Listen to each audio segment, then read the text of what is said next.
There are a variety of different line stripers that you can select from.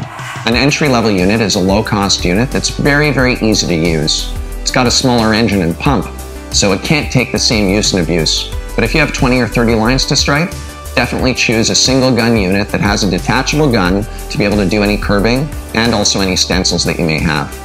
If you have a larger parking lot with 50 or 60 lines, you choose more of a mid-range striper because you have more use and abuse that's going to wear on the pump and engine.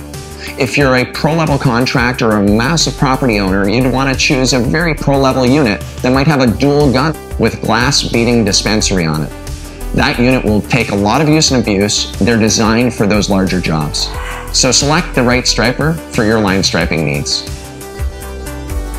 Like, comment, and subscribe below.